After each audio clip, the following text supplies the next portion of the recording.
السلام علیکم ورحمۃ اللہ وبرکاتہ۔ الحمد للہ وکفا وسلام علی عبادہ الذین اصطفیٰ۔ اشہد ان لا الہ الا اللہ وحدہ لا شریک لہ واشہد ان محمدا عبدہ ورسولہ صلی اللہ علیہ وآلہ وسلم۔ اللہم صلی علی محمد وعلی آل محمد کما صلیت علی ابراہیم وعلی آل ابراہیم انک حمید مجید۔ اللہم بارک علی محمد وعلی آل محمد کما بارکت علی ابراہیم وعلی آل ابراہیم انک حمید مجید۔ اما بعد، اللہ کے فضل، اس کی توفیق اور اس کی رحمت سے آج 28ویں پارے کے ساتھ ہمارا قیام مکمل ہوا، اور آج قاری صاحب نے 29ویں پارے کا جو پہلا ربع ہے وہ بھی تلاوت فرمایا۔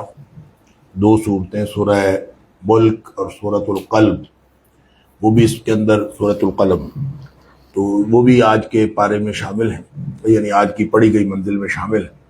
اصل میں قاری صاحب انشاءاللہ 27ویں کو مکمل فرما رہے ہیں۔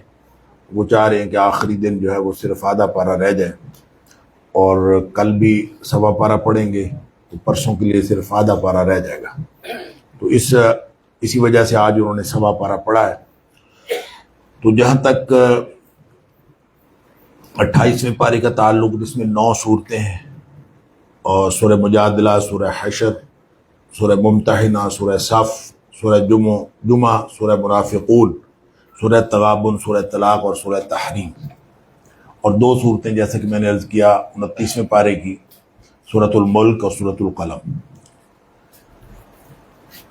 جہاں تک سورہ مجادلہ کا تعلق ہے، یہ اس کا زمانہ نزول جو ہے وہ کوئی غزوہ احزاب کے قریب ہے، یعنی 5 سن ہجری جو تھا اس کے قریب۔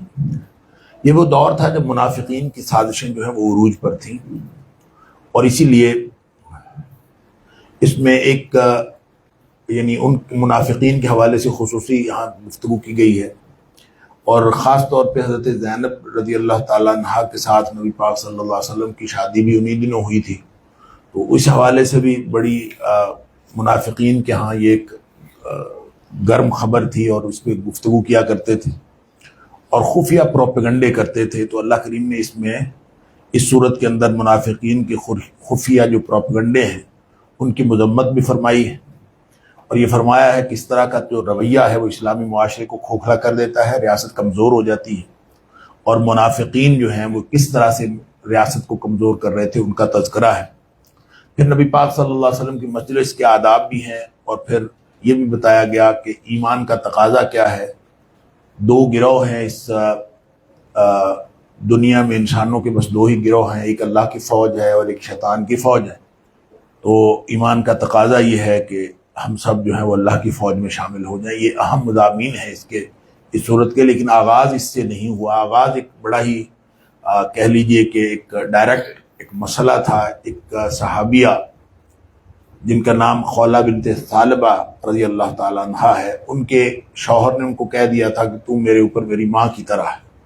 اس کو شریعت کی اصطلاح میں کہتے ہیں زہار۔ اس کا ذکر تھوڑا سا سورۃ الاحزاب کی ابتدا میں بھی ہوا تھا، کہ اس لیے کہ یہ بھی انہی دنوں کی بات ہے کہ یہ اس طرح کے معاملات چل رہے تھے۔ وہاں پہ اللہ کریم نے فرمایا کہ جس طرح ایک شخص کے سینے میں 2 دل نہیں ہو سکتے، اسی طرح ایک فرد کی 2 حیثیتیں نہیں ہو سکتی۔ تو بیوی ہے، ماں ہے، وہ ایک ہی بیک وقت بیوی اور ماں دونوں نہیں ہو سکتی۔ اس طرح کیا جو زبان سے کہنا ہے یہ درست نہیں ہے، البتہ ہے بہت بڑا گناہ۔ لیکن جب نبی پاک صلی اللہ علیہ وسلم کے پاس خولہ آئیں، اور ان کے جو شوہر تھے اوس بن صامت، وہ تھے بھی ذرا عمر رسیدہ، تو انہوں نے آ کے بتایا کہ انہوں نے مجھے یہ کہا ہے، تو مجھے بتایا اس کے بارے میں کیا حکم ہے۔ تو نبی کریم صلی اللہ علیہ وسلم نے یہ کہا کہ میرا خیال ہے کہ تو اس پر حرام ہو گئی۔ اس نے رونا شروع کر دیا، اور شکوہ، اس کے بچے چھوٹے چھوٹے ہیں، اوس بوڑھا ہے، کیا بنے گا، ہمارے تو گھر تباہ و برباد ہو جائے گا، یہ ہو جائے گا، اس طرح کی باتیں اس نے شروع کر دی۔ اللہ اکبر۔ حضرت عائشہ صدیقہ رضی اللہ تعالیٰ عنہ فرماتی ہیں کہ وہ بیٹھی باتیں کر رہی تھی نبی پاک صلی اللہ علیہ وسلم کے پاس، تو مجھے یہ سمجھ نہیں آ رہی تھی کیا باتیں کر رہی، لیکن کرتی رہی، وہ گئی رہی، وہ نبی کریم صلی اللہ علیہ وسلم کے ساتھ شکوہ شکایت کرتی رہی۔ تو حضرت عائشہ صدیقہ رضی اللہ تعالیٰ نے فرماتی ہیں کہ میں قریب ہی تھی اور میں اس کی باتیں نہیں سن سکی، لیکن اللہ نے آسمانوں کی اس کی بات سن لی۔ اللہ تعالیٰ فرماتا ہے قد سمع اللہ قول التی تجادلک فی زوجہا، اللہ نے اس اللہ کی بندی کی بات سن لی ہے جو اپنے شوہر کے بارے میں آپ سے جھگڑا کر رہی تھی، وتشتکی الی اللہ، اور اللہ کے ساتھ شکوہ کر رہی تھی کہ دیکھیں اب اگر ہمارا گھر برباد ہو جائے گا تو کیا ہوگا، تو واللہ یسمع تحاورکما، اللہ تمہاری ساری گفتگو سن رہا تھا۔ ان اللہ سمیع بصیر، بے اللہ ہے ہی بہت سننے والا اور ہر چیز کا دیکھنے والا ہے۔ پھر اللہ کریم نے اس کے بارے میں بتا دیا کہ یہ آیت نمبر 1 سے 4 تک جو ہے زہار کا کفارہ بتایا گیا ہے، اور بتایا گیا کہ حدود اللہ کی پاسداری کرنی چاہیے۔ جو لوگ زہار کر لیتے ہیں یعنی اپنی بیویوں کو ماں کہہ لیتے ہیں، وہ ماں بن نہیں جاتی، ماں ہن امہاتہم، یہ مائیں نہیں بن جاتی، وہ بیویاں رہتی ہیں۔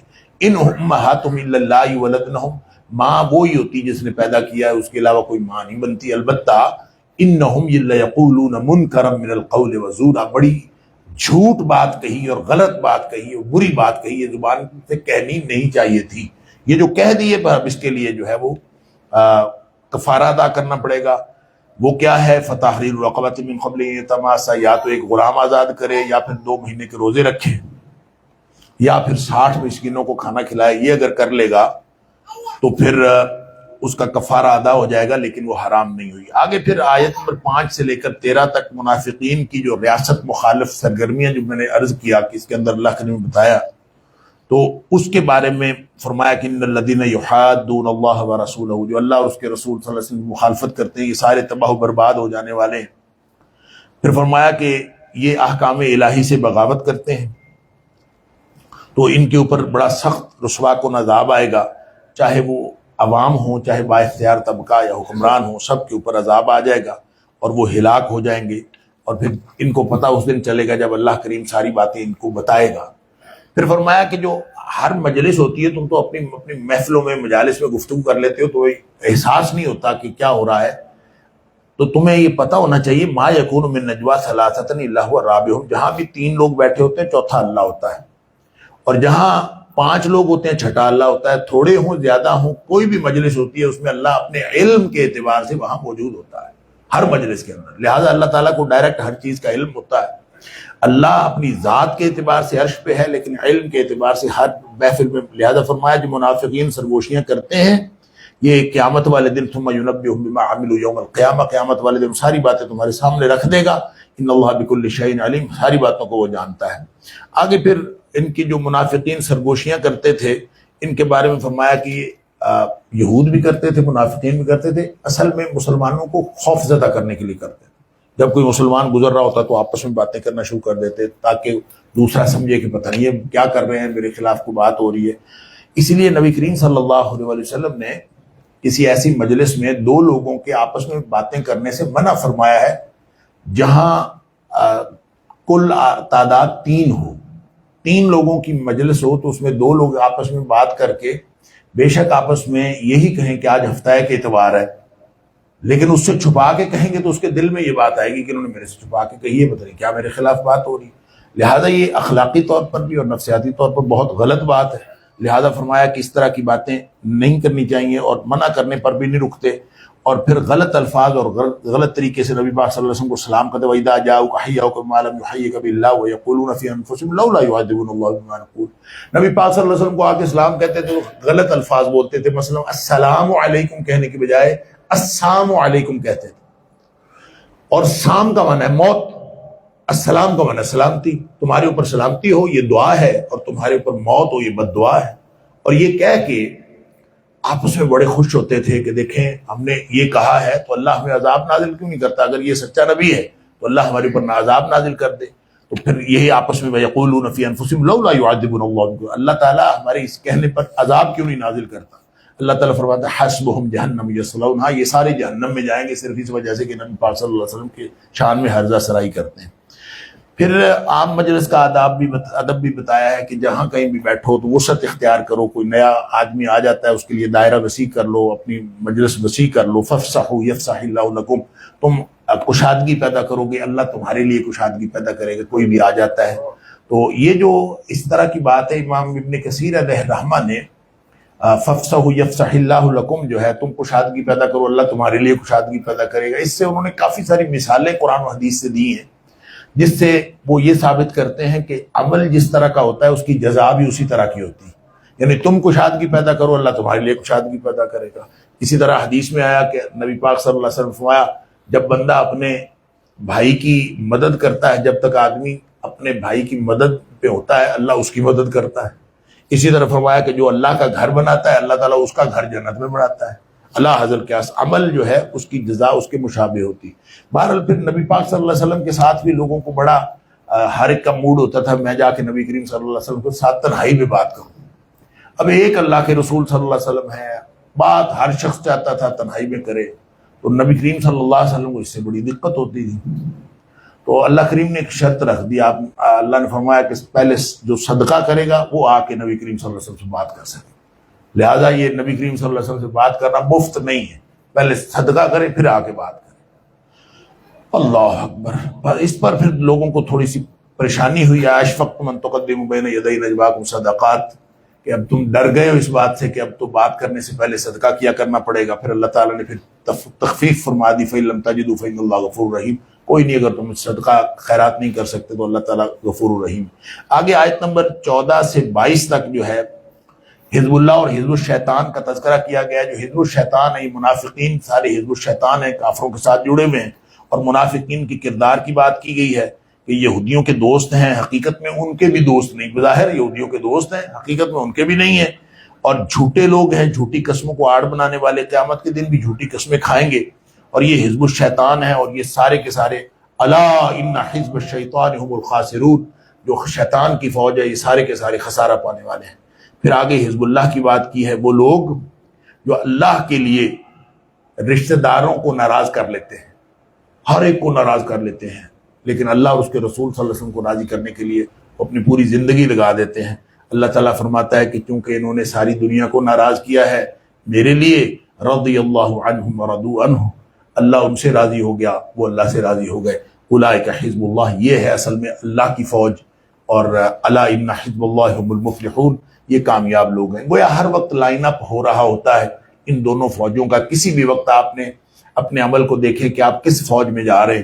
نبی کریم صلی اللہ علیہ وسلم نے اس کی وضاحت فرمائی، ایک حدیث کے اندر آتا ہے کہ آپ نے فرمایا کہ صبح صبح ایک شخص اٹھتا ہے اور اٹھ کے وضو کرتا ہے، اللہ کا نام لیتا ہے، اٹھ کے بھی اللہ کا شکر ادا کرتا ہے، پھر وہ وضو کرتا ہے اور وضو کر کے مسجد کی طرف چل پڑتا ہے، فرمایا یہ اللہ کی فوج کا سپاہی ہے۔ پھر آپ نے فرمایا کہ ایک شخص اٹھتا ہے صبح، نہ اللہ کا نام لیتا ہے، نہ اس کو کوئی نماز کی فکر ہے، نہ اس کو کسی بات، اس کو اپنے منڈی بازار کی، اپنی نوکری کی، اپنے معاملات کی فکر ہے، اور اٹھتا ہے حضور کو چل پڑتا ہے، فرمایا یہ شیطان کی فوج کا سپاہی۔ لہذا ہر وقت یہ لائن اپ ہو رہا ہوتا ہے کہ ہم کس کے ساتھ ہیں۔ تو اللہ تعالیٰ ہم سب کو حزب اللہ یعنی اللہ کی فوج میں بننے کی توفیق عطا فرمائے۔ آگے سورۃ الحشر ہے، بنو نضیر، 3 قبیلے تھے، بنو قینقاع، بنو نضیر اور بنو قریظہ، یہودیوں کے جو مدینے کے ساتھ بستیاں تھیں، ان کو یکے بعد دیگرے انہوں نے شروع میں جب نبی پاک صلی اللہ علیہ وسلم تشریف لائے تھے مدینہ، میثاق مدینہ میں یہ لوگ شامل تھے، آہستہ آہستہ ایک ایک کر کے انہوں نے وعدہ توڑا، عہد توڑا۔ انہوں نے جب عہد توڑا تو پھر ان کے خلاف نبی کریم صلی اللہ علیہ وسلم نے ایکشن لیا۔ تو ان بنو نضیر نے جب عہد توڑا تو ان کے ساتھ نبی کریم صلی اللہ علیہ وسلم بالآخر ان کا گھیراؤ کر لیا اور ایک محاصرہ جاری رہا۔ اس کے بعد پھر ان سے مذاکرات ہوئے، مذاکرات یہ ہوئے کہ معاہدہ یہ ہوا کہ یہ لوگ یہاں سے چلے جائیں، ان کو جلا وطن کر دیا گیا، اور جلا وطن کرنے کے لیے طے یہ ہوا کہ جو کچھ یہ اٹھا کے لے جا سکتے ہیں وہ لے جائیں، یعنی یہاں سے اگر جتنی موویبل پراپرٹی ہے نا یہاں سے اٹھا کے لے جا سکتے، ان کو اجازت تھی۔ لہذا انہوں نے اپنے شتیر اور بالے جو چھتیں ڈالی ہوئی تھی وہ بھی اٹھانے کی کوشش کی، لہذا اپنے ہی گھر گرا رہے تھے، ادھر مسلمان گرا رہے تھے کہ نکلو، ادھر وہ خود گرا رہے تھے کہ ہم نے نکلنا ہے۔ تو اللہ تعالیٰ فرماتا ہے کہ یہ عجیب و غریب معاملہ تھا جب ان کو نکالا گیا ہے اور پہلے تو یہ کہتے تھے انہم مانعتم حصونہم من اللہ، کہ ہمارے تو جو قلعے ہیں وہ بڑے مضبوط ہیں، ہمیں کوئی نہیں نکال سکتا، اس طرح کہتے تھے. لیکن جب اللہ کریم کا عذاب آیا فاتاہم اللہ من حیث لم یحتسبوا، جب اللہ ان کے ایسی جگہوں سے ان کے اوپر روب پڑا، فقذف فی قلوب الرعب، ان کے دلوں میں روب بھی پڑ گیا. یعنی وہ محاصرے میں تھے، قلعہ بند تھے، لیکن پھر بھی انہوں نے اس بات پر صلح کر لی کہ آپ جیسے کہتے ہیں ہم کر لیتے ہیں، ہم چلے جاتے ہیں یہاں سے. پھر اپنے قلعوں کو توڑتے جا رہے تھے. یخربون بیوتہم بایدیہم وایدی المؤمنین، اللہ تعالیٰ فرماتا ہے اپنے گھروں کو خود بھی گرا رہے تھے اور اہل ایمان جو ہے وہ بھی گرا رہے تھے. فاعتبروا یا اولي الابصار، آنکھوں والوں عبرت حاصل کرو. اپنے ہی قلعے جن کو آدمی کہتا ہے کہ یہ تو مجھے کوئی کچھ کہہ ہی نہیں سکتا، تو جو حفاظت کے لیے بنائے ہوتے ہیں ان کو خود بھی گرانا پڑ جاتا ہے. دن اس طرح سے بھی بدلتے ہیں. نبی کریم صلی اللہ علیہ وسلم کو ویسے ہی اللہ تعالیٰ نے روب کفار کے اوپر عطا فرمایا تھا. نبی پاک صلی اللہ علیہ وسلم فرماتے ہیں نصرت بالرعب مسیرۃ شہر، میں ایک مہینے کی مسافت پہ ہوتا ہوں تو کافر کے دل میں میرا روب ہوتا ہے، میری دہشت ہوتا ہے.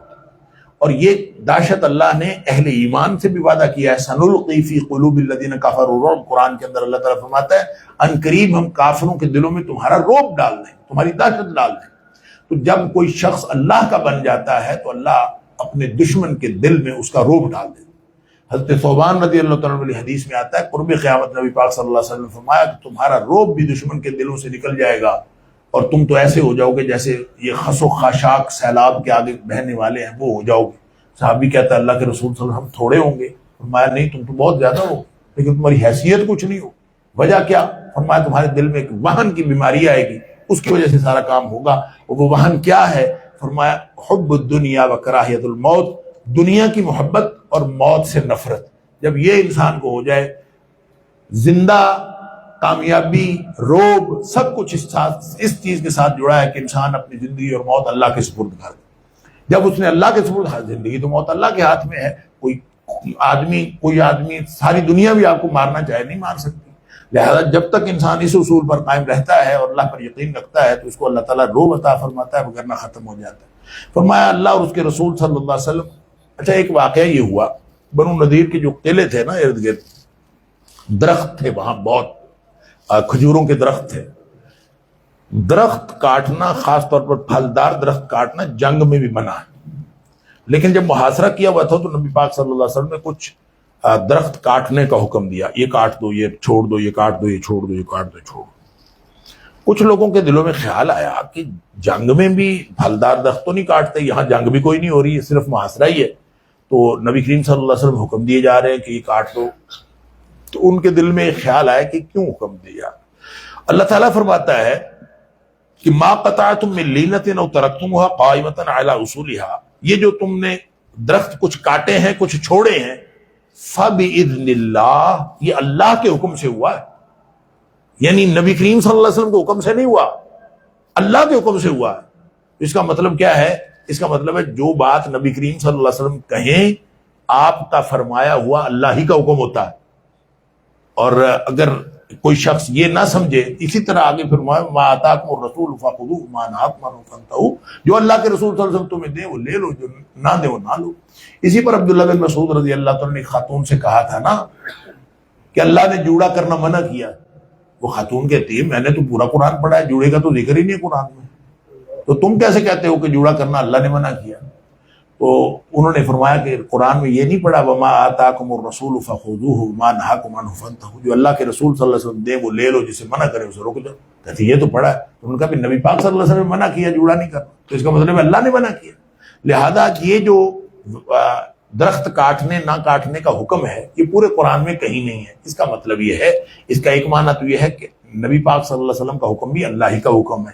دوسری بات یہ ہے کہ نبی کریم صلی اللہ علیہ وسلم کے اوپر قرآن کے علاوہ بھی وحی آتی تھی. گویا اللہ نے وحی کے ذریعے ان کو حکم دیا تھا، نبی پاک صلی اللہ علیہ وسلم نے اس کے ذریعے سے حکم دیا.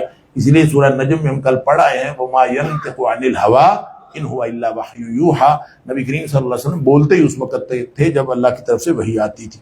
آگے آیت نمبر 6 سے 10 تک اموال فے کی تقسیم کے احکام ہیں، کیونکہ جو ایسے نہ ہو کہ اس کی تقسیم مال فے اور مال غنیمت ان دونوں کا فرق ہوتا ہے. مال غنیمت وہ ہوتا ہے جو جنگ کے نتیجے میں مسلمانوں کے ہاتھ میں آتا ہے، اور مال فے ہوتا ہے جو بغیر لڑے ہاتھ میں آ جاتا ہے. لڑائی کے بغیر یہ ہاتھ میں آ جائے. اس کا اصول اور ہے، وہ تو مجاہدین میں تقسیم ہوتا ہے، 4 حصے مجاہدین میں تقسیم ہوتے ہیں، وہ ہم نے پڑھ لیا سورہ انفال کے اندر. تو پانچواں حصہ جو خمس جو ہے وہ اللہ اور اس کے رسول صلی اللہ علیہ وسلم کے لیے یعنی بیت المال میں جمع ہوتا ہے یا نبی پاک صلی اللہ علیہ وسلم کی ڈسکریشن پہ ہوتا ہے. لیکن یہ جو فے ہوتا ہے، ما افاء اللہ علی رسولہ من اہل القری فللہ وللرسول ولذی القربى والیتامى والمساکین وابن السبیل، اس میں مجاہدین کا حصہ نہیں ہوتا، اس لیے کہ لڑائی تو ہوئی نہیں، تو سارا کا سارا جو ہے بیت المال میں جمع ہوتا ہے. وہ غریبوں مسکینوں کا حق ہوتا ہے، اور نبی کریم صلی اللہ علیہ وسلم کو اختیار تھا کہ وہ جہاں بھی اس کو کریں استعمال. آگے پھر اللہ کریم نے مدح کی ہے مہاجرین کی، انصار کی. خاص طور پہ انصاری ایک آدمی تھا نبی پاک ابو طلحہ انصاری اس کا نام تھا. نبی کریم صلی اللہ علیہ وسلم کا ایک مہمان آیا، امہات المومنین سے پتہ کیا کسی کے گھر میں بھی کھانا نہیں تھا. نبی پاک صلی اللہ علیہ وسلم نے اعلان کر دیا کہ کوئی ہے جو اللہ کے رسول صلی اللہ علیہ وسلم کے مہمان کو کھانا کھلائے. سب خاموش تھے. پھر آپ نے فرمایا کہ کوئی ہے جو کھانا کھلائے، اللہ تعالیٰ اس کو جنت کی خوشخبری دے. تو ابو طلحہ انصاری کہتے ہیں میں اٹھا، میں نے کہا میں اللہ کے رسول کے صلی اللہ علیہ وسلم کے مہمان کو کھانا کھلاؤں. گھر لے گئے. گھر جا کے بیوی سے پوچھا، اس نے کہا کھانا تو ہمارے لیے بھی کوئی نہیں ہے، کھانا تو صرف اتنا سا ہے جو بچوں کے لیے میں نے پکایا ہے، اس کے علاوہ ہمارے پاس کچھ نہیں. انہوں نے کہا اللہ کے رسول کا مہمان آیا ہے تو اب ہم اس کو بھوکا نہیں رکھ سکتے، ایسا کرو بچوں کو بہلا پھسلا کے سلا دو، تو مجھے اور اس مہمان کو کھانا دے دینا اور چراغ گل کر دینا، تو میں ایسے منہ سے چپ چپ کرتا رہوں گا تاکہ مہمان سمجھے کہ میں بھی ساتھ کھا رہا ہوں، اور تاکہ اللہ کے رسول صلی اللہ علیہ وسلم کا مہمان پیٹ بھر کے کھا لے اور ہماری خیر ہے. تو دونوں خود بھی بھوکے رہے، بچوں کو بھی بھوکا سلا دیا، صرف اللہ کے رسول صلی اللہ علیہ وسلم کے مہمان نے کھانا کھایا. صبح جب نبی کریم صلی اللہ علیہ وسلم سے ملاقات ہوئی تو نبی کریم صلی اللہ بخاری اور مسلم کے اندر یہ واقعہ آیا ہے. نبی پاک صلی اللہ علیہ وسلم نے ابو طلحہ کیا کیا تم نے، تیرے بارے میں قرآن کی آیت نازل ہوئی ہے. اللہ وَمَن يُوقَ شُحَّ نَفْسِهِ فَأُولَٰئِكَ هُمُ الْمُفْلِحُونَ فرمایا وَيُؤْثِرُونَ عَلَىٰ أَنفُسِهِمْ وَلَوْ كَانَ بِهِمْ خَصَاصَةٌ، خود بھوک میں رہ کر بھی دوسروں کو ترجیح دیتے ہیں اپنے اوپر. اور فرمایا ایک ہوتی ہے شح نفس، جس کے بارے میں ایک ہوتی ہے بخیلی، ایک ہوتی ہے شح. بخیلی ہوتی ہے مال روک لینا، کوئی چیز روک لینا، لوگوں کو نہ دینا، یہ بخیلی ہے. ایک ہوتی ہے بخیلی کرنے کی خواہش، ہر چیز روک لینے کی خواہش، مجھے مل جائے کسی اور کو نہ ملے. یہ جو خواہش ہے نا، یہ بخیلی، یہ بھی بخیلی ہوتی ہے، لیکن یہ احساس بخیلی ہے. اس کو قرآن نے شح کہا ہے. شح ہوتی ہے دل کے اندر، بخیلی کردار کے اندر ہوتی ہے. لہذا جو شح نفس ہے وہی بخیلی کا باعث بنتی ہے. تو قرآن کہتا ہے وَأُحْضِرَتِ الْأَنفُسُ الشُّحَّ، کہ ہر نفس کے اندر اللہ نے شح رکھی ہے. اب رکھی کس لیے؟ امتحان کے لیے. فرمایا وَمَن يُوقَ شُحَّ نَفْسِهِ، جو اپنے دل کی بخیلی سے بچ جائے گا فَأُولَٰئِكَ هُمُ الْمُفْلِحُونَ، وہی کامیاب ہوں گے. یہ بخیلی تو ہر ایک کو آتی ہے کہ میرا مال ہے، میرے بچوں پر خرچ ہو جائے، مجھے مل جائے، کسی کو نہ ملے، کسی کو ایسا نہ ہو. اللہ اکبر. اپنا ہے کیا؟ زندگی بھی اپنی نہیں ہے، کچھ بھی اپنا نہیں ہے، سب کچھ اللہ کا دیا ہوا، اللہ کے راستے میں خرچ ہو جائے، اور کیا چاہیے. انسان جو ہے، نبی پاک صلی اللہ علیہ وسلم، یہ جو شوق نفس ہے نا، اس نے پہلی قوموں کو بھی ہلاک کر دیا. اللہ اکبر. لہذا جو بھی اس کے پیچھے جائے، فرمایا شوق نفس کی وجہ سے قومیں خون ریزی پر آمادہ ہو جاتی ہیں اور مرنے مارنے پر تل جاتی ہیں. اللہ اکبر. اور فرمایا لوگوں نے حرام کو حلال کر لیا، حلال کو حرام کر لیا، صرف اسی وجہ سے. یہ جو دل کی بخیلی ہوتی ہے، لوگ چیزوں کو روکنے کے لیے بڑے ہیلے استعمال کرتے ہیں. آگے پھر آیت 11 سے 17 تک منافقین کو یہودیوں سے رابطے ختم کرنے کی ہدایت کی گئی ہے کہ یہ جو ابن ابی تھا نا، عبداللہ بن ابی، یہ اس کے یہود سے رابطے تھے. خاص طور پہ جب محاصرہ ہوا تھا نا بنو نذیر کا، تو یہ ان کو پیغام بھیجتا تھا ڈٹے رہا جی، ڈٹے رہا جی، میں تو نال ہوں، مسئلہ ہی کوئی نہیں، میں کر لوں گا سب کچھ. یہ اس طرح کے پیغام بھیجا تھا. اللہ نبی پاک اللہ کریم نے قرآن میں یہ جو پوری اگلی آیات ہیں، اس میں فرمایا کہ یہ بدبخت ایسے ہیں کہ یہ منافق بزدل ہوتے ہیں، بظاہر نظر آتے ہیں بڑے یہ ہیں، ان کے اندر کوئی طاقت تو کچھ طاقت واقت کچھ نہیں ہوتی. یہ لڑ سکتے ہیں یا قلعہ بند ہو کے یا دیوار کے پیچھے، کبھی بھی سامنے آ کے نہیں لڑ سکتے. یہ ہمیشہ پیچھے.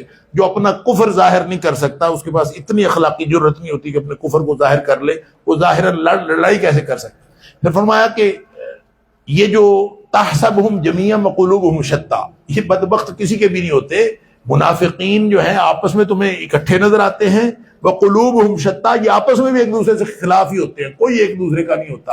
اور یہ کمثل الذین من قبلہم قریب، فرمایا کہ ان کی شیطان کی طرح، شیطان بھی ایسے کرتا ہے، اس نے بھی پہلے بھی کیا، وہ پہلے وعدہ کرتا ہے پھر وہ فرار ہو جاتا ہے. یہ بھی منافقین بھی شیاطین کی طرح کرتے ہیں. آیت نمبر 18 سے 24 تک بڑی ہی اہم، یہ تو سارا قرآن اہم ہے.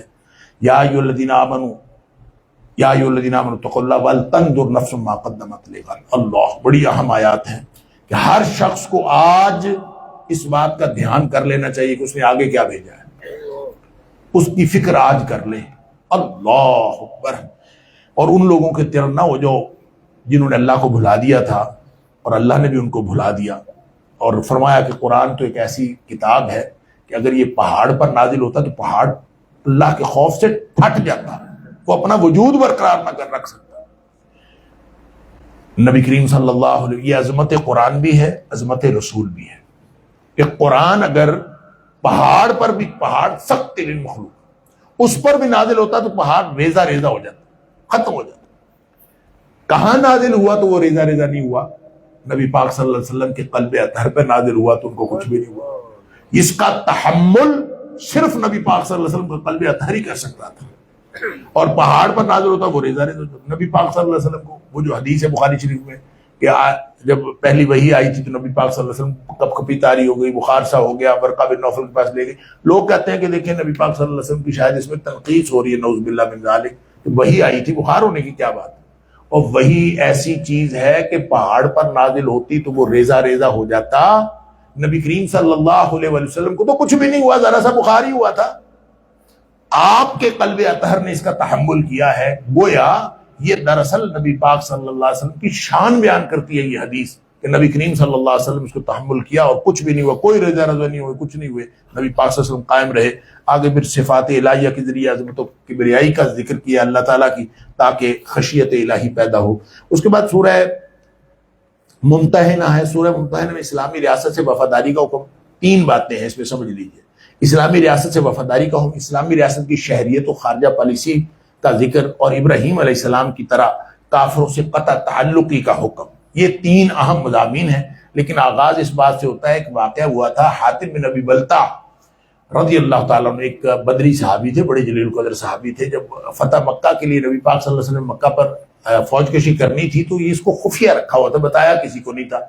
تو حاتم بن ابی بلتع کے بچے جو تھے وہ تھے مکہ میں. انہوں نے سوچا کہ میں نبی پاک صلی اللہ علیہ وسلم کو اللہ نے کامیابی تو دے ہی دینی ہے، تو جنگ تو انہوں نے جیتی جانی، میں تھوڑا سا ان پر، مکہ والوں پر احسان کر لیتا ہوں، میرے بچوں کے ساتھ حسن سلوک کریں گے.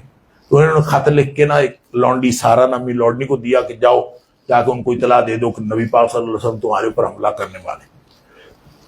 وہ لونڈی جا رہی تھی مکہ سے، مدینہ سے مکہ. نبی کریم صلی اللہ علیہ وسلم کو اللہ تعالیٰ نے وحی کے ذریعے بتا دیا کہ اطلاع جا رہی ہے.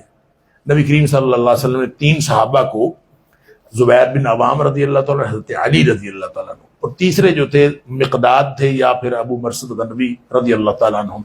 بہرحال 3 صحابی گئے. آپ نے ان کو فرمایا کہ روضہ خاک ایک جگہ، وہاں آپ کو ایک عورت ملے گی، یعنی جب تک تم پہنچو گے وہ روضہ خاک پہنچ چکی ہوگی. وہاں اس عورت کے پاس ایک خط ہے، وہ لے آؤ. اور وہاں جب پہنچے اور تھی، اس نے تلاشی لی اور وہ خط کوئی نہیں تھا. ساری تلاشی تلاشی لے کے، ہمارے جیسا ہوتا تو واپس آ جاتا چپ کر کے، جی اسی تلاشی لئی کوئی نہیں لبیا، ہم ایسے ہی کرتے. لیکن وہ نبی پاک صلی اللہ علیہ وسلم کے صحابہ تھے. انہوں نے کہا خط تیرے پاس ہے، تو دے دی کہ تو ٹھیک ہے، نہیں تو ہم تجھے برہنہ کر کے تلاشی لیں.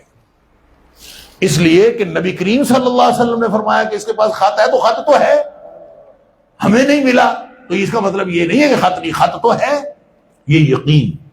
تو پھر اس نے جب دیکھا کہ ان کو تو پتا ہے، تو پھر اس نے بالوں میں میڈیوں میں چھپایا ہوا تھا، ادھر سے اس نے خط نکالا، لے کے واپس آ.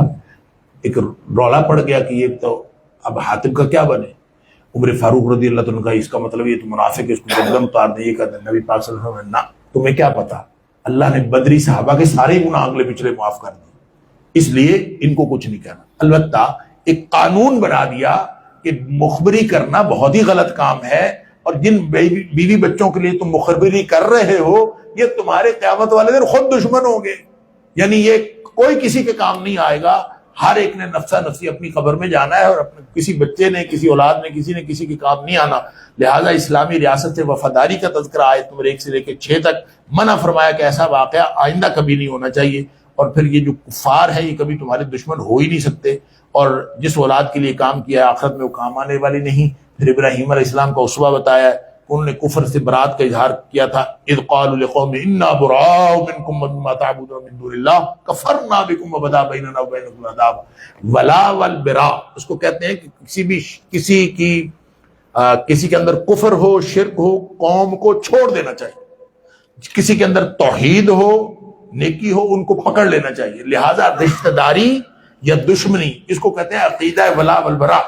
تو یہ عقیدہ اس بات کا تقاضا کرتا ہے کہ جس طرح حضرت ابراہیم علیہ السلام نے اہل کفر کو، اہل شرک کو کہہ دیا تھا کفرنا بکم یعنی انا براء منکم ومما تعبدون من دون اللہ، ہم تم سے بھی بری ہیں اور اس چیز سے بھی جو تم اللہ کے علاوہ جس کی پوجا کرتے ہو اس سے بھی بری ہیں. اور کفرنا بکم، ہم تمہارا انکار کر رہے ہیں اور تم سے باغی ہیں. بدا بیننا وبینکم العداوۃ، ہماری اور تمہاری آج کے بعد دشمنی. لہذا دشمنی کس بنیاد پر ہوتی ہے؟ اللہ کے لیے. اس لیے نبی پاک صلی اللہ علیہ وسلم الحب فی اللہ والبغض افضل الاعمال، سب سے بہترین عمل یہ ہے الحب فی اللہ والبغض فی اللہ، محبت بھی اللہ کے لیے ہو اور دشمنی بھی اللہ کے لیے. آگے آیت نمبر 7 سے لے کر 9 تک خارجہ پالیسی کا ذکر ہے. خارجہ پالیسی کے اصل میں کسی وقت ہوا تو اس پہ بھی انشاءاللہ لمبی تفصیلی بات کریں گے، لمبا موضوع ہے، لیکن اس کے جو بنیادی اصول ہیں جو قرآن اور حدیث میں آتے ہیں، ایک تو قوت ہونی چاہیے، پھر خارجہ پالیسی ٹھیک وَأَعِدُّوا لَهُمْ مَا اسْتَطَعْتُم، دوسرا صداقت ہونی چاہیے، تیسرا فراست ہونی چاہیے، چوتھا شناخت ہونی چاہیے، اور پانچواں توکل ہونا چاہیے. یہ 5 چیزیں ہوں تو اسلامی ریاست کی خارجہ پالیسی بنتی. لیکن یہاں بات تھی شہریت کی اور خارجہ پالیسی کی. ایک تو یہ کہ کافروں کے ساتھ معاملہ کیسا کرنا ہے، یہ ہر دور میں ایک سوال رہا ہے. کیا ہر کافر جو ہے گردن زدنی ہوتا ہے کہ ہر ایک کو مار دو؟ آپ کے ساتھ کافر رہتا ہے، آپ اٹھ کے اس کو مارنا شروع کر دو، اس کا جو ہے گھر لوٹ لو. کیا کفار کے ساتھ ایسا کرنا چاہیے؟ یا کوئی بھی کافر ہو تو اس کے خلاف نہیں لڑنا چاہیے؟ تو کیسا یہ جو افراط اور تفریط کا رویہ، اس کے بارے میں اللہ کریم نے فرمایا کہ پہلے شناخت پیدا کرو، بندے کون ہیں، کافر کون ہیں. وہ کافر جو تمہارے خلاف لڑتے نہیں، تمہارے خلاف کسی دوسرے کی، تمہارے دشمن کی مدد بھی نہیں کرتے، تمہیں گھروں سے بھی نہیں نکالتے، یعنی تمہارے ساتھ کوئی دشمنی نہیں کرتے، تو آرام سے پرامن قسم کے شہری کافر رہنے والے ہیں. وہ بھلے یہودی ہوں، بھلے عیسائی ہوں، بھلے ہندو ہوں، سکھ ہوں، کسی بھی مذہب کے ماننے والے ہوں، وہ آپ کے محلے میں ہی رہتے ہوں، آپ کے گھر کا پڑوسی ہو، اس کا تو حق ہے آپ کے اوپر بطور پڑوسی. لہٰذا اس کے ساتھ اچھا سلوک کرو، یہ اللہ حکم دیتا ہے. بلکہ فرمایا کس نے کہا ہے کہ اچھا سلوک نہ کرو؟ ان تبروہم وتقسطوا الیہم، ان کے ساتھ نیکی کرو اور ان کے ساتھ اچھا سلوک کرو. ان اللہ یحب المقسطین، اللہ تعالیٰ حق دینے والوں کو پسند کرتا ہے. لہذا جس کا جو حق بنتا ہے اس کو دو. صرف ان کے ساتھ لڑنے کا حکم اللہ نے دیا جو حربی ہے، جو لڑنے والے ہیں. وہ لوگ جو تمہارے خلاف لڑتے ہیں، جنہوں نے تمہیں گھروں سے نکالا، جنہوں نے ان لوگوں کی مدد کی، جنہوں نے تمہیں گھروں سے نکالا، ان کی مدد کی، تم سے لڑنے والوں کی مدد کی، تو ان کے ساتھ اچھا سلوک کبھی بھی نہیں کرنا. بلکہ اگر ان کے ساتھ دوستی کی، اس سے اللہ نے منع کیا ان تولہم، کہ ان کے ساتھ کسی بھی طرح کا تعلق رکھو. ومن یتولہم فاولئک هم الظالمون، جو ان سے تعلق رکھے گا وہ ہے ظالم. لہذا بات کلیئر ہو گئی کہ دنیا جہان کے سارے کفار وہ اسی طرح آپ کے ساتھ حق رکھتے ہیں جس طرح باقی لوگ حق رکھتے ہیں. اور خاص طور پہ اسلامی ریاست کے اندر رہنے والے ذمہ جو ٹیکس ادا کرتے ہیں، ان کی جان مال کا تحفظ بھی اسی طرح ہے جیسے مسلمانوں کا ہے. فرق صرف اتنا ہے کہ وہ کافر جو مسلمانوں کے خلاف لڑتے ہیں، مسلمانوں کے خلاف لوگوں کی مدد کرتے ہیں، ان کے ساتھ کسی بھی طرح کا تعلق رکھنا یہ ظلم ہے. اسی لیے جو غزہ کے میں جو یہودی ظلم ڈھا رہے ہیں، اور اس کے اندر جتنا کوئی آج تک ظلم ہوا ہے، اس ظلم میں پوری دنیا کی جتنی کمپنیاں ان کو پیسے دے رہی ہیں، ان کے ساتھ تعاون کر رہی ہیں، یا وہ ہیں اسرائیلی کمپنیاں، یا وہ کسی نہ کسی طور فنڈنگ ان کو کرتی ہیں، تو ان کے ساتھ بائیکاٹ کرنا کم از کم یہ اس بات کا، یہ ایمان کا تقاضا ہے کہ ان کے ساتھ بائیکاٹ کیا جائے. وگرنہ اللہ نے منع کیا ہے یتولہم، کسی بھی طرح کا ان کے ساتھ تعلق رکھنا. ومن یتولہم، جو بھی تم میں سے کو بھی اس سے تعلق رکھے گا تو وہ اولئک هم الظالمون. بہرحال آگے پھر اصل میں جب وہ ہوئی تھی نا معاہدہ حدیبیہ ہوا تھا، مرد جو مکہ سے آئے گا اس کو واپس کر دیا جائے گا، جو ادھر سے ادھر جائے گا اس کو واپس نہیں۔ عورتوں کے بارے میں بات ہی کوئی نہیں تھی، اگر کوئی عورت آ جائے تو پھر کیا کریں گے، یہ نہیں تھا۔ لہذا بہت ساری عورتیں مسلمان ہو کے کافروں کو چھوڑ کے وہ دینے آ رہی تھی، ان کی شہریت کا مسئلہ تھا کہ ان کے ساتھ کیا کیا، اور یہاں اللہ تعالیٰ نے اس کے احکام دیے ہیں کہ کیونکہ معاہدہ حدیبیہ میں عورتوں کا ذکر نہیں تھا، فرمایا کہ پہلے پوچھ لیا کرو، اگر تو صاحب ایمان عورت ہے اب ان کا کافروں کے ساتھ کوئی تعلق نہیں، اب اس کو یہاں رکھ لیں، اور اگر وہ کافرہ ہے تو پھر اس کو واپس کر دو، یہاں رکھنے کی ضرورت نہیں ہے۔ پھر آگے سورہ صف ہے، سورہ صف کا جو مرکزی مضمون ہے وہ ہے جہاد، یعنی مسلمان آپس میں باتیں کیا کرتے تھے، وہ کام کریں جو سب سے زیادہ اللہ کو پسند ہے، وہ کام کریں جو سب سے زیادہ اللہ کو پسند ہے۔ اللہ تعالیٰ فرماتا ہے ایسی بڑھ کے نہیں مارنی چاہیے کہ جب کبھی اللہ حکم دے دے تو پھر اوکھا ہو جائے کام۔ لما تقولون ما لا تفعلون، کہ وہ کہتے کیوں ہو جو کر نہیں سکتے، وہ کیوں کہتے ہو؟ لہذا اللہ نے فرمایا ان اللہ یحب الذین، سن لو اللہ کن کو پسند کرتا ہے، یحب الذین یقاتلون فی سبیلہ صفا کانہم بنیان مرصوص، اللہ ان کو پسند کرتا ہے جو سیسا پلائی ہوئی دیوار بن کے کفار کے خلاف قتال کرتے ہیں، لڑائی کرتے ہیں۔ اللہ آگے پھر یہود کی نافرمانی کا حوالہ دے کے بتایا کہ جس طرح انہوں نے موسیٰ علیہ السلام کو اذیتیں دی، اسی طرح تم اپنے نبی کو اذیتیں نہ دو، اور موسیٰ علیہ السلام پر نبی پاک صلی اللہ علیہ وسلم فرماتے ہیں موسیٰ علیہ السلام کو بڑی اذیتیں دی گئی۔ یہاں فرماتا ہے اللہ تعالیٰ فرمایا اذ قال موسیٰ لقومہ لم تؤذوننی، مجھے کیوں تکلیفیں دیتے ہو؟ اللہ، یہود نے بہت بڑی تکلیفیں دی موسیٰ علیہ السلام۔ آگے عیسیٰ علیہ السلام کی بشارت کا ذکر ہے، نبی پاک صلی اللہ علیہ وسلم کے بارے میں میرے بعد ایک نبی ہوگا، من بعد برسول یاتی من بعد اسمہ احمد، اس کا نام احمد ہوگا۔ تو نبی پاک صلی اللہ علیہ وسلم فرمایا کرتے تھے کہ میں دعوت ابراہیم و بشارت عیسیٰ، میں عیسیٰ کی بشارت ہوں اور ابراہیم علیہ السلام کی دعا کا نتیجہ ہوں۔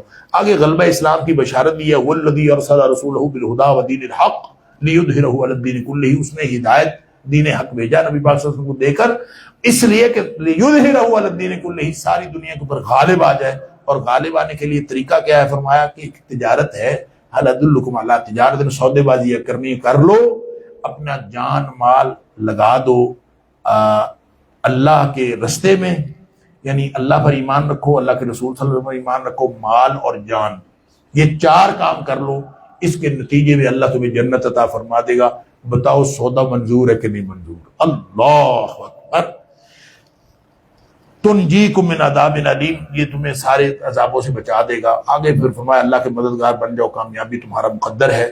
پھر سورہ جمعہ ہے، سورہ جمعہ مدنی صورت ہے، اس کا کہتے ہیں دوسرا حصہ بعد میں نازل ہوا ہے، پہلا حصہ بعد میں نازل ہوا، دوسرا حصہ پہلے نازل ہوا۔ بہر اس میں نبی پاک صلی اللہ علیہ وسلم کی بعثت کے مقاصد ہیں، اور یہود کے رویے کی مذمت، ان کے غرور کی مذمت کی گئی ہے۔ یہ کہتے ہیں ہم بڑے پڑھے لکھے ہیں، اچھا مدینے میں یہ پڑھے لکھے تھے نا، جو دوسرے اوس خزرج وغیرہ تھے وہ پڑھے لکھے قبائل، یہ کہتے تھے ہم بڑے پڑھے لکھے۔ اللہ تعالیٰ فرماتا ہے کہ گدھے کے اوپر کتابیں لاد دیں تو وہ پڑھا لکھا ہو جاتا ہے۔ اللہ، پڑھا لکھا ہونا یہ کردار مانگتا ہے، جس کا کردار ہوتا ہے وہ پڑھا لکھا ہوتا ہے۔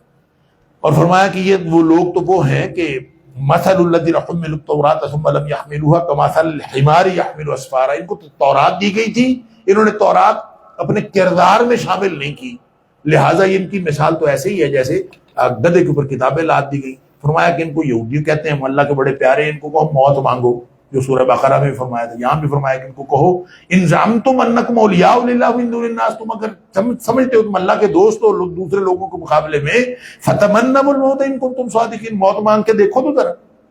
فرمایا ولا یتمنونہ ابدا، یہ کبھی ہمیشہ تک موت، جتنا موت سے یہ ڈرتے ان تک کوئی ڈرتا ہی نہیں۔ کیوں؟ بما قدمت ایدیہم، ان کو اپنے کرتوتوں کا پتہ ہے کہ ہم نے آگے کیا بھیجا ہوا ہے۔ اللہ اکبر۔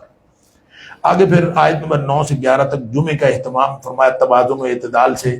توازن و اعتدال یہ ہے سبت نہیں بنانا جمعے کو، کیا نہیں بنانا؟ سبت یعنی ہفتے والے دن یہودیوں کو کہا تھا مچھلیاں نہیں پکڑنی، کچھ نہیں کرنا۔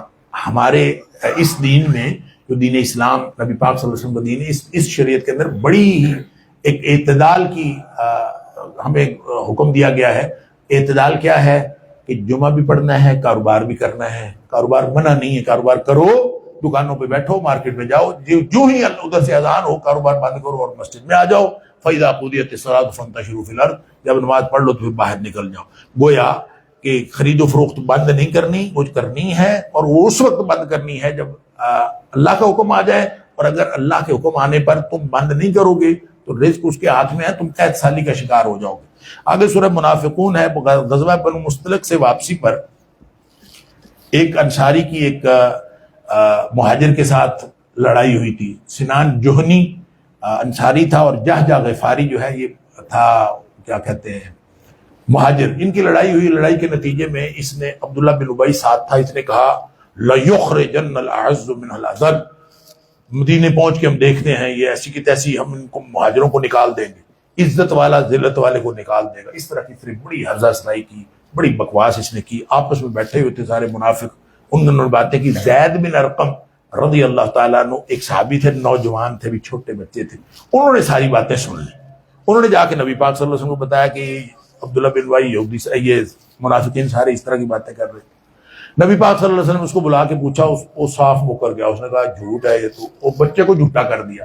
وہ بچہ بیچارہ بڑا رویا کہ یہ مجھے اس نے جھوٹا کر دیا۔ ظاہر ہے وہ بچہ تھا۔ اللہ نے قرآن میں سورہ منافقون نازل کر دی، فرمایا یہ قسمیں اٹھاتے ہیں، ان کی قسم بھی جھوٹی، یہ شہادت دیتے ہیں آپ کے رسول ہونے کی، ان کی شہادت جھوٹی ہے، لیکن آپ تو اللہ کے رسول ہیں یہ تو یقیناً، لیکن یہ ان کی پورا کردار اللہ نے منافقین کی مذمت کر دی، ان کی چالوں کو بتا دیا، ان کو تنبیہ کر دی، اور 14 صفات جو ہیں منافقین کی یہاں بتائیں کہ ان کا کلمہ شہادت جھوٹا ہے، یہ کلمہ شہادت کو ڈھال بناتے ہیں اپنے بچنے کے لیے، کم عقل ہیں اور سوچ و بچار سے غیر فقی قسم کے لوگ ہیں، سوچ و بچار سے آ رہی ہیں، چرب زبان ہے، چرب زبانی سے کام لیتے ہیں، عقل و فہم سے بے بہرا ہیں، ایسے ہیں جیسے دیوار سے لگی لکڑیاں ہوں، اور جن کی ظاہری شکل اچھی ہوتی ہے، دل میں چور ہے، ہر آہٹ کو اپنے خلاف سمجھتے ہیں، مسلمانوں کے دشمن ہیں، ان سے چکنا رہنا ضروری ہے، بڑے متکبر ہیں، کسی غلطی کو تسلیم نہیں کرتے، مغفرت بھی نہیں مانگتے اللہ سے، فاسق ہیں، اللہ ان لوگوں کی مغفرت کبھی نہیں کرے گا۔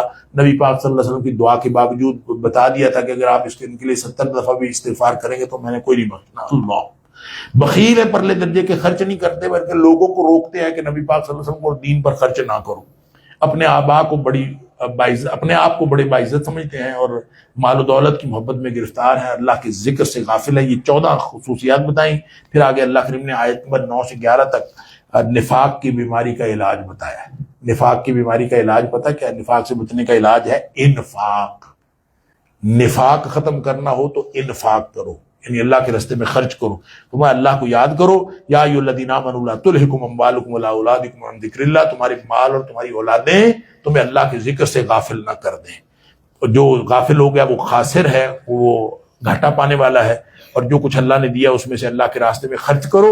اللہ کی یاد اور انفاق فی سبیل اللہ انسان کو نفاق سے بچاتا ہے۔ اگر سورہ تغابن ہے، سورہ تغابن کا مرکزی مضمون یہ ہے کہ اصلی ہار جیت آخرت کی ہے، دنیا میں جو کچھ ہے یہ تو جہاد کے ذریعے سے اور جان و مال کے جہاد کے ذریعے سے اسلامی ریاست کو مضبوط بنانے کی کوشش کرو تاکہ آپ کا انجام بہتر ہو جائے، اور اصل ہار جیت جو ہے وہ آخر تغابن کا مطلب ہوتا ہے ہار جیت اور یہ جو نفع اور گھاٹا ہے۔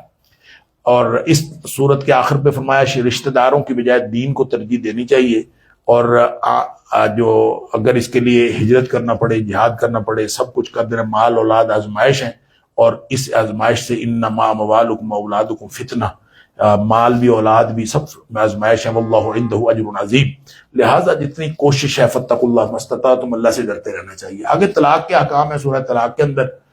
سورہ طلاق جو ہے ابن مسعود رضی اللہ تعالیٰ فرماتے ہیں یہ چھوٹی سورہ نساء ہے، اور اس میں احکام معاشرت اور طلاق وغیرہ کے احکام ہیں۔ بعض روایات میں مستدرک کے حاکم وغیرہ کی روایات ہیں کہ حضرت حفصہ رضی اللہ تعالیٰ عنہ کو نبی کریم صلی اللہ علیہ وسلم نے ایک دفعہ طلاق دے دی تھی، کوئی وجہ ہوئی تھی، بعد میں آپ نے رجوع فرما لیا تھا۔ بہرحال اس موقع پر فرمایا کہ طلاق جو ہے وہ عدت دینے، فطلقوہن لعدتہن، لوگ کہتے ہیں کہ یہ طلاق جو ہے وہ عدت میں دینی چاہیے، یہ عدت میں کا کوئی مطلب نہیں ہوتا۔ عدت کیا ہو، لعدتہن کا مطلب یہ ہے کہ طلاق ایسے موقع پہ دینی چاہیے جب عدت گنی جا سکے، عدت ظاہر ہو۔ لہٰذا نبی پاک صلی اللہ علیہ وسلم اس کی وضاحت کی ہے کہ حالت طہر میں جس میں حق زوجیت ادا نہ کیا ہو اس میں طلاق دینی چاہیے، تاکہ اس کے بعد وہ کمپلیٹ جو پیریڈز ہیں، سائیکل ان کو گنا جا سکے۔ وہ پھر لہذا فرمایا کہ طلاق جو ہے وہ عدت کے حساب سے دیا کرو، اور صحیح عدت کا اہتمام کیا کرو، دوران عدت گھر سے نہ نکالو، عدت پوری ہونے پر اس کو جو چھوڑنا ہے تو چھوڑ دو، رکھنا ہے تو رکھ لو، یعنی عدت کے دوران، یعنی ایسی عدت میں ایسی طلاق ہونی چاہیے کہ عدت میں رجوع کرنے کا اختیار باقی رہے. یہ جو 3 طلاقیں ہیں نا، طلاق طلاق طلاق، یہ بالکل ناجائز ہے اور یہ قرآن کے حکم کے بھی خلاف ہے. ایسی طلاق یعنی ایک طلاق دیں اور اس کے بعد 3 مہینے آپ کو موقع مل جاتا ہے. اگر رجوع کرنا ہو رجوع کر سکتے ہیں، 3 مہینے بعد چھوڑنا تو چھوڑ سکتے ہیں. اور اگر واپسی کرنی ہو، رجوع کرنا ہو، 2 عادل گواہ بنا لیا کرو، گواہ صحیح گواہی دے. عدت کا تعین کرنا چاہیے. جن لوگوں کے مینسٹرل سائیکل آتا ہے وہ ان کے 3 پیریڈز ماہواری ہوتی ہے، ورنہ 3 مہینے جن کو یہ پیریڈز نہیں آتے، اور جو پریگننٹ ہوتی ہیں ان کی وضع حمل جو ہے یہ ہوتی ہے. پھر فرمایا کہ جو رجعیہ ہے، رجعیہ کا مطلب یہ ہے کہ وہ طلاق یافتہ عورت جس میں حق رجوع باقی ہے، جس کی عدت میں حق رجوع باقی ہے، اس کا نان و نفقہ اور خرچہ جو ہے وہ شوہر کے ذمے ہوتا ہے. ایسا نہیں ہے کہ وہ کہے کہ میں نے طلاق دے دیا بس اب میں کچھ نہیں دینا، اس کو دینا پڑے گا. آگے آیت نمبر 8 سے 12 تک شرعی احکام کی خلاف ورزی کے لیے قانون جو اللہ کا قانون عذاب و حرکت میں آتا ہے اس کا تذکرہ ہے. نافرمانی پر تنبیہ ہے.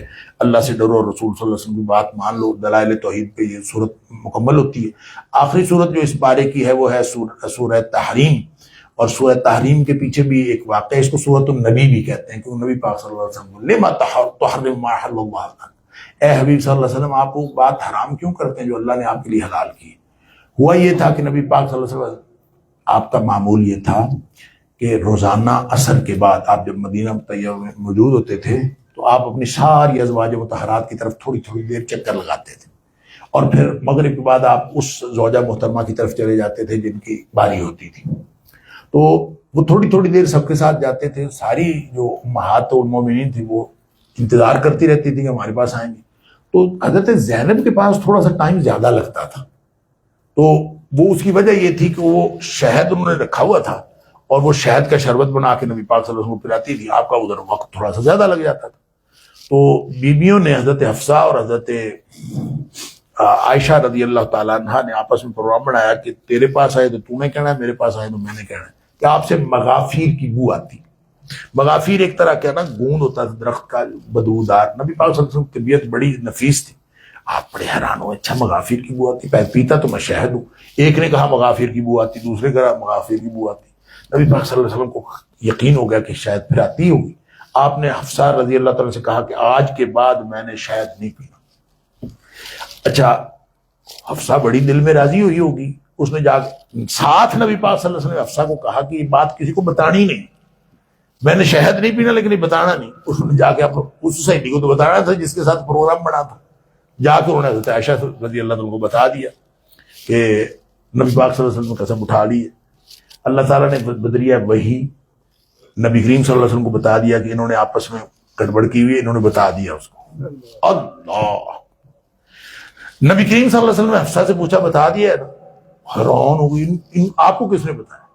من انبا کا بہذا، آپ کو کس نے بتایا؟ فرمایا نبأنی العلیم الخبیر، مجھے اللہ نے بتایا. تو اللہ نے کہاں بتایا ہے؟ قرآن میں تو نہیں اللہ نے کہاں بتایا. اس کا مطلب قرآن کے علاوہ بھی نبی پاک صلی اللہ علیہ وسلم پہ وحی آتی تھی. بہرحال ان دونوں کو پھر اللہ کریم نے ڈانٹ پلائی ہے. ان تتوبا الی اللہ فقد صغت قلوبکما، بچنا ہے تو توبہ کر لو، توبہ کر لو گی تو بچ جاؤ گی. وَإِن تَظَاهَرَ عَلَيْهِ، اگر پھر بھی اڑی رہو گی نا اپنی بات پر، فَإِنَّ اللَّهَ هُوَ مَوْلَاهُ وَجِبْرِيلُ وَصَالِحُ الْمُؤْمِنِينَ. پتہ ہے نبی پاک صلی اللہ علیہ وسلم کے حمایتی کون کون ہے؟ اللہ حمایتی ہے، جبریل حمایتی ہے، سارے نیک لوگ نبی پاک صلی اللہ علیہ وسلم حمایتی. یعنی تسی دو میں کلیاں رہ جاؤ گی جو تسی. اللہ دھمکی لگا رہا ہے اپنے نبی پاک صلی اللہ علیہ وسلم کو چھوٹی چھوٹی باتوں کا. اللہ پھر تعلق زوجین میں حدود اللہ کی پابندی کی بات کی گئی ہے، اور پھر اہل و عیال کی فکر لازمی. قوا انفسکم اہلیکم نارا، کا اپنے آپ کو بھی اور اپنے اہل و عیال کو بھی اس جہنم سے بچا لو جس کا علیہا ملائکۃ وقودھا الناس والحجارہ، جس کا ایندھن ہے لوگ اور پتھر. اس کے اوپر ایسے شدید قسم کے فرشتے ہیں، لا یعصون اللہ ما، نہ ان کو کوئی ترس آتا ہے کسی کے اوپر، نہ وہ اللہ کے حکم کی خلاف ورزی کرتے ہیں. پھر کفار کو کہا کہ بہانے نہ بناؤ، لا تعتذروا اليوم، آج کے دن بہانے نہیں چلیں گے. اور پھر اہل ایمان کو رجوع کرنے کا، توبہ کرنے کا. توبوا الی اللہ توبۃ نصوحا، سچی توبہ، دل سے سچا پچھتاوا لے کے واپس آ جاؤ. کہاں واپس آ جاؤ؟ اللہ کی بندگی کی طرف واپس آ جاؤ. اللہ کی بندگی کی طرف. اللہ کی بندگی کرنے کے لیے اللہ نے پیدا کیا ہے. انسان سمجھتا ہے وہ دنیا میں در در پہ جھکتا پھرتا ہے، ہر طرف سے منہ موڑ کر ایک اللہ کی طرف، اللہ کی بندگی کی طرف آ جاؤ. یہ ہے توبہ. اللہ تعالیٰ ہم کو سب کو اس بات کی توفیق عطا فرمائے۔ پھر اسی طرح زوجین کے انجام کے حوالے سے فرمایا ہر ایک کا اپنے اپنے عمل کے مطابق زوجین کا انجام ہوگا، یعنی کوئی نبی کی بیوی ہے تو اس وجہ سے بچ جائے کہ وہ نبی کی بیوی ہے، یہ نہیں، اپنے کردار کی وجہ سے بچے گی۔ دو خواتین کی مثال دی، دو عورتوں کی مثال کافروں کے لیے، نوح علیہ السلام کی بیوی اور لوط علیہ السلام کی بیوی، دونوں ہی تباہ و برباد ہو گئی۔ اسی طرح سے جو یہ ازواج مطہرات کو گویا تنبیہ تھی کہ تم نبی کی بیوی ہو کے یہ نہ سمجھو کہ تم نبی کی بیوی ہو گئے کچھ بن جاؤ گی، نوح کی بیوی کو خیال کرو، لوط کی بیوی وہ تباہ و برباد ہو گئی۔ پھر دو عورتوں کی مثال دی مومنوں کے لیے، ایک فرعون کی بیوی آسیہ اس کی مثال دی اور حضرت مریم کی مثال دی۔ نبی پاک صلی اللہ علیہ وسلم نے اس طرح کی عورتوں کی جو شان میں مختلف قسم کی روایات موجود ہیں۔ آگے سورہ ملک ہے، سورہ ملک کا مرکزی جو مضمون ہے توحید اور آخرت کے دلائل ہیں، اور اس میں جو کفر کا ہولناک انجام بتایا گیا ہے۔ اللہ اکبر۔ ابتدا جو ہے وہ امتحان با مقصد جو تخلیق کے کائنات ہے، اور فرمایا کہ یہ اس لیے کائنات پیدا کیا لیبلوکم ایکم احسن عملا، تاکہ یہ آزمائش کرے کہ تم میں سے اچھے عمل کرنے والا کون ہے۔ پھر منکرین توحید جو ہیں یا کفار جو ہیں ان کا جو آخرت میں انجام ہوگا اس کا ذکر ہے۔ فرمایا کہ جہنم کا منظر بتایا کہ غصے سے پھٹنے والے، تکاد تمیز من الغیظ، غصے سے پھٹنے والی ہوگی، اور دور سے سمعوا لہا شہیقا، دور سے اس کی چنگھاڑ سنے گی۔ شہیق کہتے ہیں گدے کی آواز کا جو سب سے کرخت حصہ ہے اس کو شہیق کہتے ہیں۔ جب میری وہ بولتا ہے نا اور ڈھیچو ڈھیچو کر رہا ہوتا ہے تو آخر پہ اواں کر کے بری سی آواز آتی ہے، وہ جو بری بدترین جو کریہ ترین آواز ہے اس کو شہیق کہتے ہیں۔ فرمایا جو جہنم ہے وہ اس طرح سے چنگھاڑ رہی ہوگی جیسے شہیق ہے اللہ تعالیٰ، اور دور سے۔ تو جب بھی کوئی فوج کوئی گروپ آئے گا نا تو دروغے پوچھیں گے تمہیں کوئی ڈرانے والا نہیں تھا، بچ جاتے۔ پھر یہ وہاں اعتراف کریں گے جہنمی آیا تو تھا لیکن رشد و ہدایت کے دروازے اپنے اوپر ہم نے خود بند کیے تھے۔ لو کنا نسمع و نعقل ما کنا فی اصحاب السعیر، اگر ہم سن لیتے اس وقت اور اس وقت ہم سمجھ لیتے تو آج ہم جہنمی ہونے سے بچ جاتے۔ آگے فرمایا کہ جو ڈرنے والے ان الذین یخشون ربہم بالغیب، جو بغیر دیکھے اللہ سے ڈرتے ہیں، لہم مغفرۃ و اجر کبیر، ان کے لیے مغفرت ہے، ان کے لیے بڑا اجر ہے۔ اللہ تعالیٰ ہم سب کو بھی ان میں بنائے۔ پھر فرمایا خالق اپنی مخلوق سے بے خبر نہیں، الا یعلم من خلق، بھلا وہ نہیں جانتا جس نے پیدا کیا، وہو اللطیف الخبیر، اور ہے بھی وہ علیم و خبیر۔ پھر آگے اللہ تعالیٰ نے فرمایا کہ تم بے خوف کیسے ہو، آسمان پر اڑتے پرندوں کو دیکھو، اور ما یمسکہن الا الرحمن، ان کو اللہ کے علاوہ کس نے روکا ہوا ہے۔ اس کی بہت ساری مثالیں، آپ دیکھو پرندہ اڑ رہا ہے، آپ جہاز کو دیکھ لو، جہاز اڑ رہا ہے نا، کس چیز نے ہوا میں روکا ہوا ہے؟ اتنا بڑا بڑا بحری جہاز جو ہے سوئی ڈوب جاتی ہے، اتنے بڑے بڑے بحری جہاز کو اللہ تعالیٰ نے روکا ہوا ہے۔ یہ ساری چیزیں اللہ کی قدرت کی وجہ سے ہیں۔ لوگ سمجھتے ہیں شاید ہوائی جہاز جو ہے نا یہ کیونکہ اس کے پر ایسے ہیں، جب گرنا ہوتا ہے تو پھر وہ گر نہیں جاتا۔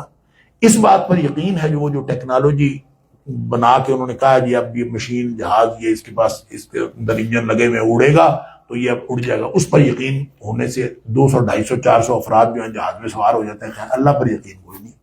وہ جو ٹائٹینک گیا تھا تو انہوں نے کہا تھا کہ جناب اس بنانے والے پہلے سفر پہ تھا، بنانے والے نے کہا اتنا شاندار جہاز ہم نے بنایا ہے کہ یہ کبھی ڈوب نہیں سکتا، جو مرضی ہو جائے ڈوب نہیں سکتا، ایسا شاندار انجینئرنگ ایسی ہے۔ تو دنیا ٹوٹ پڑی، ایسے ٹکٹ مہنگے ہو گئے، اس طرح ہو گیا۔ پہلے سفر پہ ہی وہ صرف ڈوبا نہیں، پہلے ٹوٹا پھر ڈوبا۔ اللہ تعالیٰ نے بتایا کہ یہ سب کچھ جو ہے اللہ کے ہاتھ میں ہوتا ہے۔ تو جو کہتا ہے نا کہ یہ ایسے نہیں ہو سکتا، علی کل شیء قدیر، اصل میں اللہ تعالیٰ کی ذات ہے۔ سورۃ القلم ہے آخری سورت جو آج پڑھی گئی، آج کافی لمبا ہو گیا میرا خیال ہمارا درس بھی۔ سورۃ القلم کے اندر اللہ کریم نے اس کا جو مرکزی مضمون تو وہ تو اس بات رسالت اور عذاب سے ڈراوا ہے، اور دنیاوی عذاب سے بھی ڈراوا ہے، لیکن آغاز ہوتا ہے قلم کی قسم کہ آپ سچے نبی ہیں اور آپ کا اعلیٰ اخلاق اس بات پر دلیل ہے۔ اللہ اکبر، کہ آپ کا اخلاق قرآن حضرت عائشہ صدیقہ رضی اللہ تعالیٰ سے پوچھا تھا، لہٰذا نبی پاک صلی اللہ علیہ وسلم کے اعلیٰ اخلاق کی بات بتا کے فرمایا جو فاسق قیادت ہے، جو برے لوگ ہیں، وہ جب قائد بنتے ہیں تو ان کی خصوصیات کیا ہوتی ہیں۔ فرمایا وہ نہایت حقیر لوگ ہوتے ہیں، اور بہت زیادہ قسمیں کھانے والا، ذلیل، عیب لگانے والا، تانا دینے والا، لوگوں پر آوازیں کسنے والا، چغلیاں کھانے والا، بھلائی کے کاموں سے روکنے والا، بد مزاج، حد سے گزرنے والا، بدکار اور حرام زادہ۔ اللہ اکبر، یہ قرآن نے کہا ہے ان لوگوں کو جو مسلمانوں کو کہتے ہیں کہ ہمارے ساتھ مل بیٹھ کے بات کر لو، مل بیٹھ کے بات کر لو، آئے ہم بیٹھ کے بات کر. قرآن کہتا ہے ودو لو تدہنوا فیدہنون، وہ تو یہ چاہتے ہیں کہ تھوڑی سی ڈھیل تم دکھاؤ، تھوڑی سی ڈھیل وہ دکھائیں، ہم ساتھ ساتھ بیٹھ جائیں. فرمایا فلا تدہن، کبھی بھی یہ جو ہے ان کے ساتھ فلا تطع المکذبین، یہ جھوٹے لوگ ہیں، ان کی بات کبھی نہیں ماننی. بدو لو تدہنوا فیدہنون، یہ تو چاہتے ہیں کہ تھوڑی سی ڈھیل آپ دکھائیں اور تھوڑی سی ڈھیل وہ دکھائیں. آیت نمبر 17 سے 32 تک نا ایک قصہ ہے کسی باغ والے کا، کہتے ہیں کہ مشہور تھا عرب میں، اور قرآن نے صرف اس کا ذکر کیا ہے کہ ایک بزرگ کا باغ تھا، بڑا نیک آدمی تھا، پھل آتے تھے، بہت فصل آتی تھی، تقسیم بھی کرتا تھا، خیرات کرتا تھا. جب وہ فوت ہو گیا تو ان کے بچوں نے سوچا روز مسکین آ کے ہمارا اتنا سارا حصہ لے جاتے ہیں، اس دفعہ ہم نے مسکینوں کو پتہ ہی نہیں چلنے دینا، صبح صبح جائیں گے، جا کے سارا کچھ توڑ کے فصل اٹھا کے لے آئیں گے، کسی کو آنے نہیں دینا. اور نہ انشاءاللہ پڑھا نہ کچھ ایسا کرا، پلاننگ آپس میں کر لی، کسی غریب نو نیڑے نہیں آن دینا، اے کر دینا اے کر دینا. اللہ تعالیٰ نے راتوں رات اس کے اوپر کوئی بلا بھیجی، عذاب بھیجا، باغ سارے کا سارا جل کے خاک ہو گیا. اگلے دن گئے وہاں، دیکھیے یہاں تو باغ تھا، حیران پریشان، کبھی کہیں گے راستہ بھول گئے، کبھی کہیں کیسے. اللہ پھر لگے آپس میں باتیں کرنے، کوئی کہے سبحان اللہ کہو تو شاید بچ جائیں گے، کوئی کہے ایسے کرو تو بچ جائیں گے. اللہ تعالیٰ نے فرمایا کہ یہ عسیٰ ربنا یبدلنا خیرا منہا انا الی ربنا راغبون، کہتا ہے کہ ہم اللہ سے معافی مانگتے ہیں، سبحان تسبیح کرتے ہیں، شاید اللہ تعالیٰ ہمارا عذاب ٹال دے. اللہ تعالیٰ فرماتا ہے کذالک العذاب، یہ دنیا کا عذاب ہے، ولعذاب الآخرۃ اکبر، آخرت کا عذاب جو ہے بہت ہی بڑا ہے. پھر جو لوگ کہتے ہیں اور کہتے تھے، جن کو دنیا میں اللہ تعالیٰ نے مال شال دیا ہوتا ہے نا، وہ کہتے ہیں آخرت میں بھی ساڑی موجیں لگڑیاں نے، ہم نے دنیا میں بھی ہماری موجیں، آخرت میں. اللہ تعالیٰ فرماتا ہے کہ افنجعل المسلمین کالمجرمین، کیسے تم نے سمجھ لیا ہے کہ مجرم اور ماننے والے اور نہ ماننے والے برابر ہوں گے؟ یہ کبھی برابر. ما لکم کیف تحکمون، کیسا تم فیصلہ کرتے ہو، یہ کبھی ایک جیسے نہیں ہو سکتے. کفار کا انجام جو ہے وہ الگ ہے، اور جو اہل ایمان ہے ان کا جو ہے وہ انجام اللہ تعالیٰ نے جنت رکھا ہے، دونوں کا ایک جیسا نہیں ہو سکتا. آخر پہ اس صورت قرآن کی حقیقت ہے کہ یہ کسی مجنون کا کلام نہیں، بلکہ رب العالمین کی طرف سے سارے جہان والوں کے لیے نصیحت ہے. اور ان دو آیات کے بارے میں کہا جاتا ہے، لوگوں نے تجربات کیے ہوئے، وہ کہتے ہیں نظر بد کا علاج ہے. وَإِن يُكَادُ الَّذِينَ كَفَرُوا لَيُزْلِقُونَكَ بِأَبْصَارِهِمْ لَمَّا سَمِعُوا الذِّكْرَ وَيَقُولُونَ إِنَّهُ لَمَجْنُونٌ وَمَا هُوَ إِلَّا ذِكْرٌ لِّلْعَالَمِينَ. یہ اللہ تعالیٰ کا کلام ہے اور ساری جہان کے لیے نصیحت ہے. اللہ تعالیٰ مجھے اور آپ کو قرآن سمجھنے اور عمل کرنے کی توفیق عطا فرمائے.